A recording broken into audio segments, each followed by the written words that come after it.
191वां सर्ग। अज्ञान से ब्रह्म का ही जगत रूप से जैसे भान होता है तथा प्रबुद्ध मात्र का जैसे परम पद स्थित रूप निर्वाण होता है, इस विषय का भली भांति वर्णन पूर्व सर्ग में वर्णित रीति से प्रबोध को प्राप्त हुए श्री रामचंद्र जी सिद्धांत पक्ष को स्वीकार कर कहते हैं।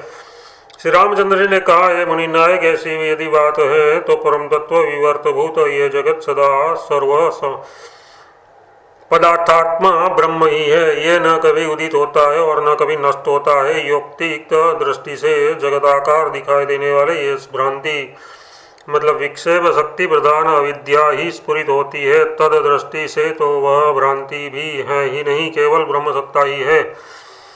श्री रामचंद्र जी के कथन का अनुमोदन कर रहे श्री वशिष्ठ जी ये कहते हैं। श्री वशिष्ठ जी ने कहा, हे रामचंद्र जी, आपने ठीक समझा है। काक तालीय के समान अतर्कनीय अविद्या से अपने में अपने से जिस ब्रह्म का भान होता है, जीवभूत उसी ब्रह्म से आत्मा ही सर्वरूप ही जगत जाना जाता है। महाप्रलय काल में अपने अवलंबन भूत दिग्ग विभाग के बिना अपरिच्छिन्न चिद प्रकाश की असंभावना कर रहे श्री रामचंद्र जी विस्मय युक्त पूछते हैं। श्री रामचंद्र जी ने कहा, भगवान, अविच्छिन्न चित्त प्रकाश दिग्विभाग के बिना सृष्टि के आदि में, प्रलय काल में और मोक्ष में कैसे प्रकाशित होता है, ये महान आश्चर्य है।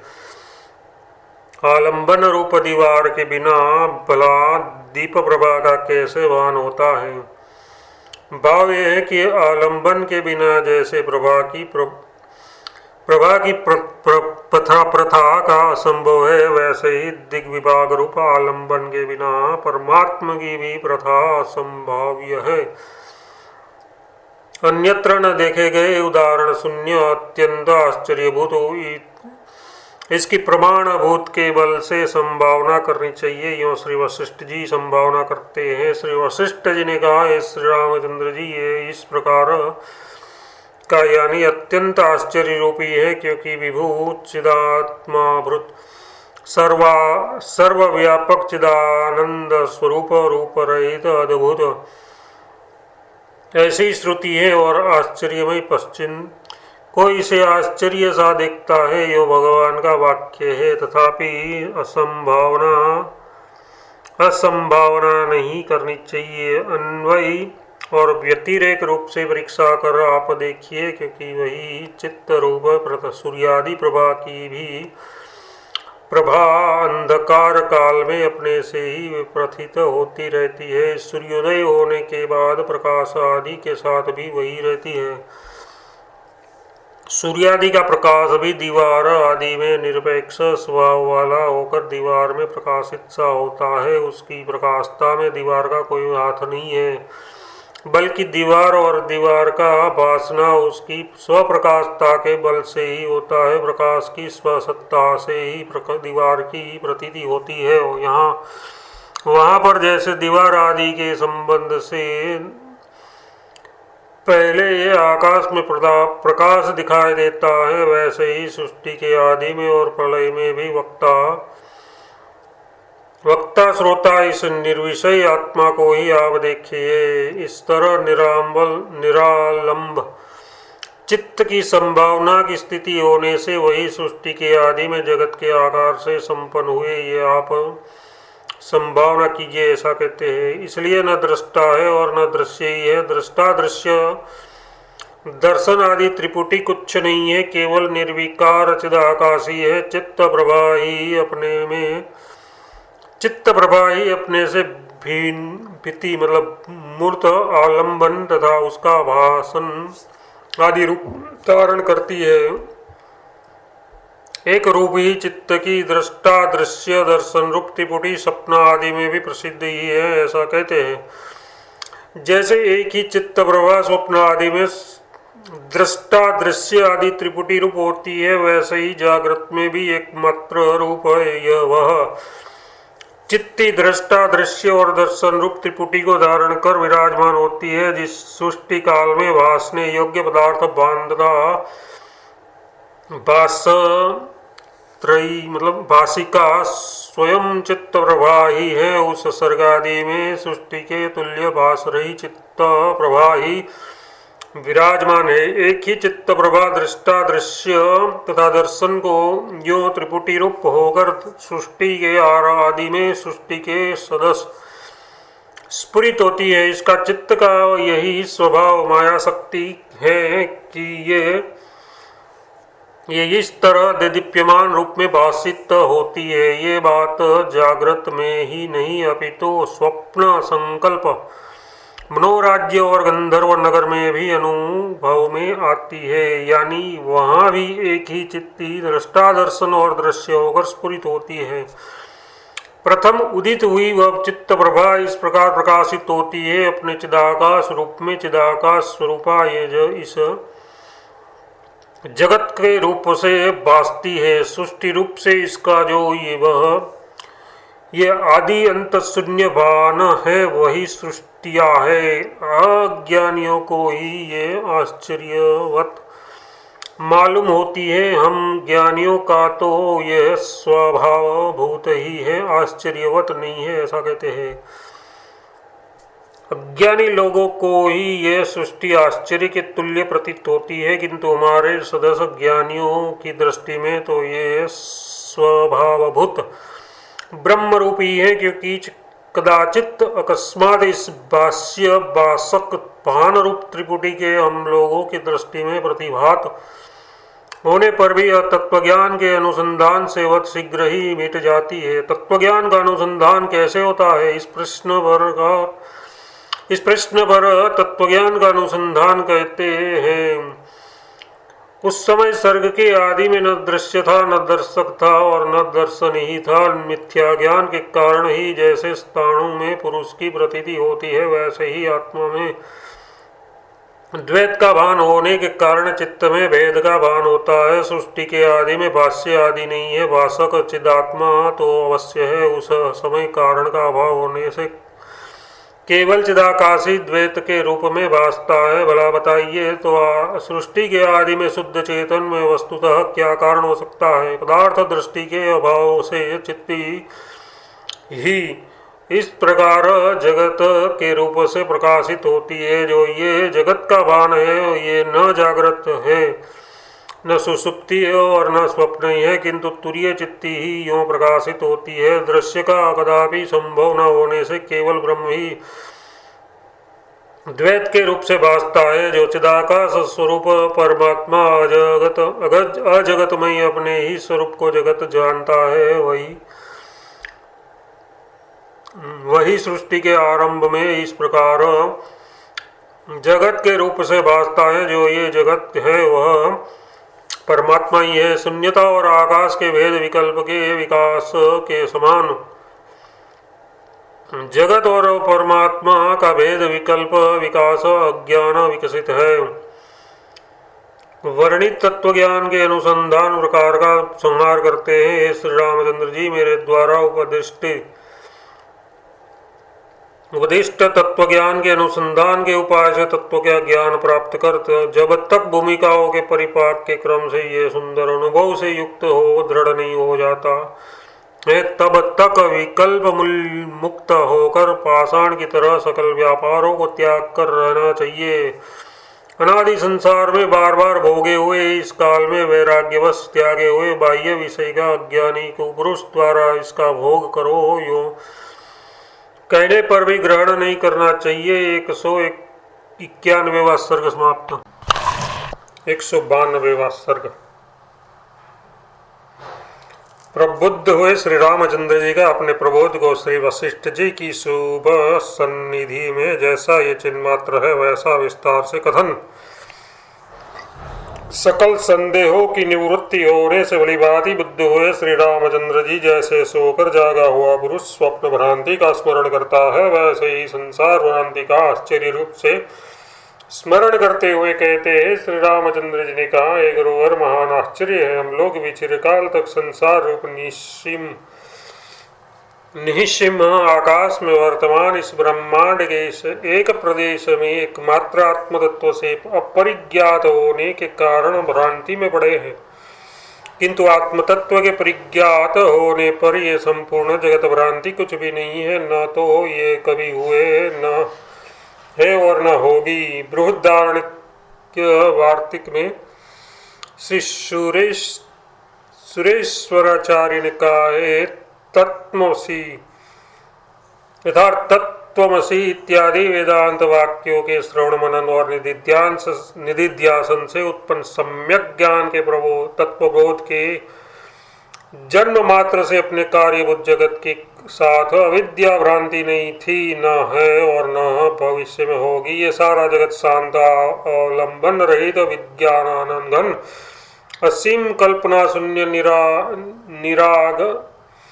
निराग अद्वितीय चिदागनाकाश ही स्थित है। हे गुरुवर, यथार्थ रूप से अपरिज्ञात ये परमाकाश ही हम लोगों की दृष्टि में संसार सदस्य बन गया है। ये महान आश्चर्य है। अत्यंत सुनिर्मल चिदाकाश का ही ये लोग हैं।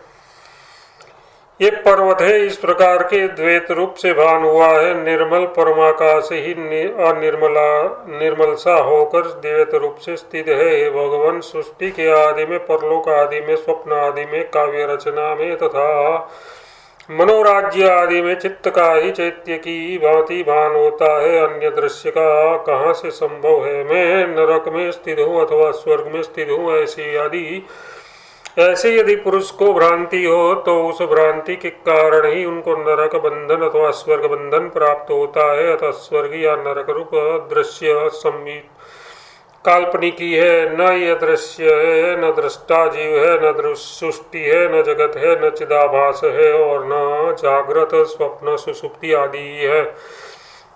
जो कुछ भी ये अज्ञानियों का दुर्ग विषय अविद्या अथवा अविद्या कार्य है, वह भी ये सब खरगोश के सिंगवत असत है। हे मुनि नायक, इस भ्रांति की कहाँ से उत्पत्ति होती है, ऐसी यदि आलोचना की जाए तो ये भी युक्त नहीं है, क्योंकि भ्रांति के अभाव का अनुभव होने से, यानी भ्रांति के असत होने से उसके कारण का विचार करना कहाँ उचित है। विकार विहीन तत्वज्ञान के आस्पंद में भ्रांति का कदापि संभव नहीं है। जो कुछ भी ये ब्रह्म ज्ञान है वह भी चित्त स्वरूप परमात्मा ही है, उसमें उससे भिन्न नहीं है। निरवकाश आदि अंत शून्य असीम आकाश में या पर्वत के चट्टान के मध्य में अथवा स्फटिक शिला के गर्भ में और निर्विकार ज्ञान रूप परम पद में भेद की कल्पना करने वाला अन्य कौन हो सकता है। ब्रह्मन स्वप्न में अपने मरण के अनुभव की तरह भ्रांति का अनुभव मिथ्या ही है। उक्त भ्रमानुभव अविचार जनित है। विचार करने से इसकी शांति हो जाती है। जैसे मृग तृष्णा जल, गंधर्व नगर और द्विचंद्र का ब्रह्म विचार करने से प्रतीत नहीं होता, वैसे ही ये अविद्या जनित ब्रह्म भी तत्व विचार विमर्श करने से शेष नहीं रहता है। बालक के वेताल की भूत की तरह जागृत काल में प्रत्यक्ष दिखाई देने पर भी ये भ्रांति यथार्थ नहीं है। अविचार से बद्ध मूल हुई ये विचार से शांत हो जाती है। हे मुनिवर, ये भ्रांति किस कारण से थी, ये प्रश्न भी इसके विषय में शोभा नहीं देता। विचार के लिए ही प्रश्न है, ये विचार के लिए ही प्रश्न है, वह इस विषय में सफल नहीं है, क्योंकि विचार से सत्य का ही लाभ होता है, असत का नहीं होता। भ्रांति मूलक ज्ञान असत है, उसका निर्णय ही नहीं हो सकता, ये भाव है। अज्ञान की असत्ता प्रमाण पूर्वक विचार से अलभ्य होने के कारण ये ऐसा कहते हैं। प्रामाणिक विचार से निरीक्षण करने पर जिसकी प्राप्ति नहीं होती, ऐसा ये जगत का मूलभूत ज्ञान असत ही है। इस कारण उसका अनुभव ब्रह्म है। श्रुति आदि प्रामाणिक विचारों से सुविचारित होने पर भी जो परिच्छिन्न रूप से प्राप्त नहीं होता, वह आकाश पुष्प खरगोश के सिंह की तरह असत के तुल्य है। चारों ओर से विचार पूर्वक देखने पर भी जो कहीं से भी नहीं प्राप्त होता, वंध्या के पुत्र के तुल्य उसकी सत्ता कैसे हो सकती है। इसलिए कदापि किसी भी भ्रांति का संभव है ही नहीं। ये निरावरण विज्ञानानंद घनी सर्वत्र व्याप्त है। आज जो कुछ भी जगत नामधारी ये भाषित होता है वह परम ब्रह्म ही है। निरतिशय आनंद से परिपूर्ण परम ब्रह्म स्वरूप में वह परिपूर्ण परम ब्रह्म स्वरूप में वह पूर्ण परम ब्रह्म ही अपनी महिमा में स्थित है। इस धरातल में कभी कुछ भी न भाषित है और न अभाषित है। ये सुनिर्मल शांत ब्रह्म ही इस प्रकार जगत के रूप में स्थित है। किस प्रकार का वह परम पद स्थित रहता है, इस प्रश्न पर उसे कहते हैं जन्म रहित मरण शून्य, अन्य लोगों द्वारा रहने के अयोग्य, विद्वान पुरुषों द्वारा सेवित, अभिकारी, निर्दोष, चारों ओर से परिपूर्ण, हम ही निराहंकार होकर बोध से उदित, सर्वत्र व्याप्त, शुद्ध, आवरण परिच्छिन्न का नाश होने से विकास युक्त, अनेक और अद्वितीय रूप से परम पद स्थित रहता है। 192वां सर्ग समाप्त। 193वां सर्ग। प्रबोध से क्षणभर अज्ञान रूपी निंद्रा का विनाश होने पर श्री रामचंद्र जी ने निखिल द्वैत से विनिर्मुक्त नित्य आत्म में स्थित का वर्णन किया। यह वर्णन श्री रामचंद्र जी ने कहा, भगवान यह आदि और अंत रहित जिस परम पद रूप ब्रह्म को न तो कर्म की उपासना से सिद्धि को प्राप्त हुए देवता लोग जानते हैं और न तप योग से सिद्ध ऋषि लोग जानते हैं, अथवा यहाँ पर चक्षु आदि बाहरी और अभ्यंतर करण ही देवता और ऋषि कहे गए हैं। तेह देवा इत्यादि श्रुति है, वही यह जगत के रूप में स्फुरित है। वहाँ कहाँ जगत है और कहाँ दृश्यता है। द्वैत और अद्वैत का अनुसंधान करने पर मन में उदित हुआ जो द्वैत और अद्वैत का समुन्मेष है, उससे जनित वाक्य व्यवहारों, संदेहों और विभ्रमों से हमारा कोई प्रयोजन नहीं है। सबसे पहले सदैव सौम्यग्रम आसित इत्यादि श्रुतियों से सिद्ध जो निर्मल और ब्रह्म है, उसी का ये सब कुछ जापान है। इस समय जगत भान कैसे संपन्न हुआ, इस प्रश्न पर उसे कहते हैं जैसे आकाश में केशोंड्रक मोती की माला गंधर्व नगर आदि की अभेद से स्थिति है, वैसे ही चिदाकाश में चित्री जगत रूप आकाश की अभेद से स्थिति है। जैसे आकाश में आकाशत्व अभेद से सामान्य रूप से और आकाश रूप से स्थित है, जैसे पाषाण में पाषाणत्व, जल में जलत्व अभेद से स्थित है, वैसे ही चिदघन ब्रह्म में जगत अभेद से ब्रह्म रूप से स्थित है। भगवान दिशाओं में और आकाश में असंख्य रूप से विस्तृत भी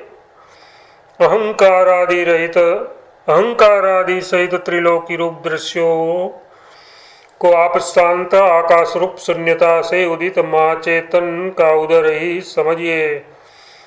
अपरिच्छिन्न उदय वाले यानी सर्वव्यापी इस परम ब्रह्म का शास्त्राभ्यास तथा गुरु कृपा से साक्षात्कार होने पर अज्ञ जीवों की दृष्टि में देदीप्यमान भी ये संसार रूपी पिशाच शांत हो जाता है। जड़ की मूर्ख की भांति सांसारिक व्यवहार में अत्यंत लिप्त हुए भी अजड़ भी ज्ञानी पुरुष की भेद बुद्धि द्वैत बुद्धि वैसे ही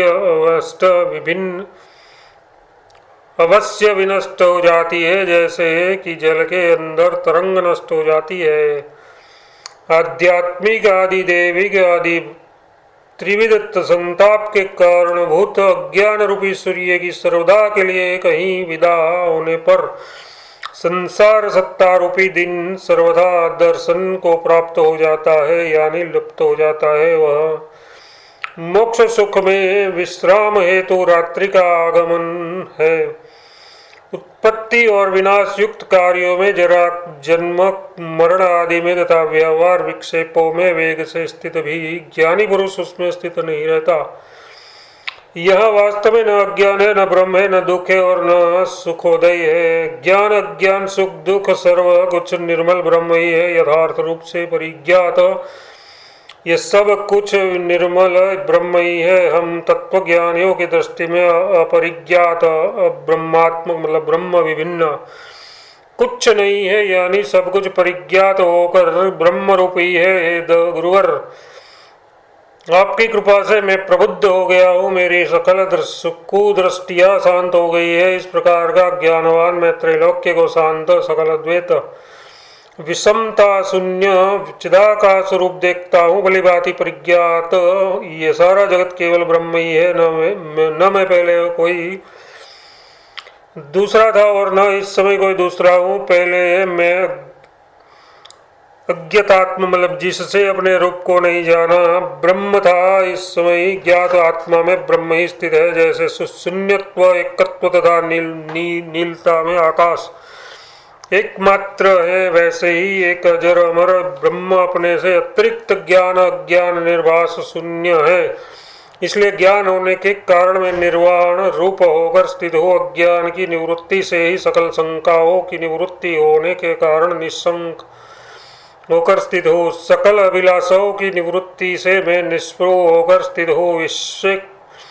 विक्षेप शून्य आत्म सुख में ही धार प्रवाह से चित्त वृत्ति जैसे रहे वैसे ही मैं स्थित हो। यथा स्थित नित्य में एक रूप से स्थित हो, इस प्रकार प्रबुद्ध हुआ मैं समत्वारूप ब्रह्म में कैसे स्थिति नहीं हूँ, क्योंकि समस्तात्मरूप ब्रह्म में कैसे स्थित नहीं हूँ, क्योंकि ब्रह्म भाव से प्रच्युति है के हेतुभूत मेरे अज्ञान का बाध हो चुका है। भगवान सदा ही सब कुछ एक अनंत में ही हूँ अथवा सब कुछ हो और कुछ भी नहीं, तथा सकल उपद्रव से रहित एक होकर मैं ही हूँ अथवा देश काल रूप आधार की अप्रसिद्धि वश में कहीं पर नहीं हूँ। इस प्रकार की यह निर्वाण नाम की सकल शांति अति आश्चर्य रूप है। गुरुवर, जानने योग्य परम पुरुषार्थ रूप वस्तु को मैं जान चुका हूँ। अज्ञानी पुरुषों को दुष्प्राप्य मोक्ष सुख मुझे मिल गया है। संसार अनर्थ रूप वस्तु राशियाँ सबकी सब चली गई है। चरम साक्षात्कार से उदित बोध रूप वह निज स्वरूप मेरा उदित हो गया है, जिस स्वरूप में मैं फिर मृत्यु तिरोधान दुख आदि अनर्थों का नाम निशान तक नहीं रहता है। 193वां सर्ग समाप्त।